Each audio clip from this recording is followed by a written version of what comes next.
Shapewear. The word was coined in the 1970s, but it evokes centuries of study and obsession, dating back to the waist-defining garments of ancient Greece.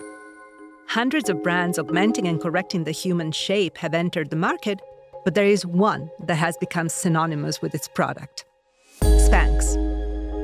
As often happens with transformative design, it was personal. Founder Sarah Blakely was in her 20s when she came up with her innovation: a pantyhose that would not constrict her while still smoothing away visible bulges, especially under a particularly difficult pair of white pants she wanted to wear at a party. This led her to design the footless, body-shaping pantyhose she named Spanx.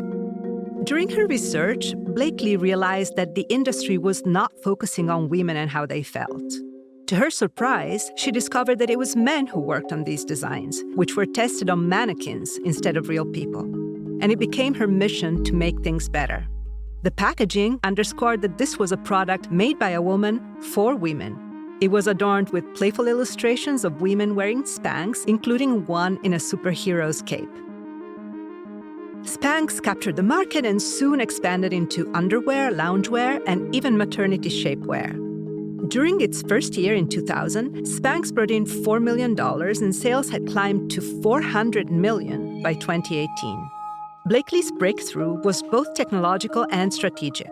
By combining nylon and lycra, she produced a seamless, tightly knitted yarn.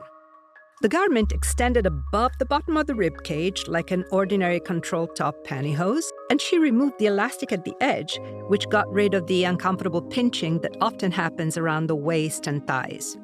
Adding a cotton gusset to the crotch provided extra support and replaced the need for separate underwear. And all this added up to a smooth, all-around silhouette. The relationship between societal beauty standards and the movement towards gender equality remains fraught and complex. Does a smooth, lean shape really make a woman more powerful, comfortable, self-assured, stronger? Or could Spanx be today's version of the corset? Yet another way to alter women's physiques in pursuit of an unattainable ideal.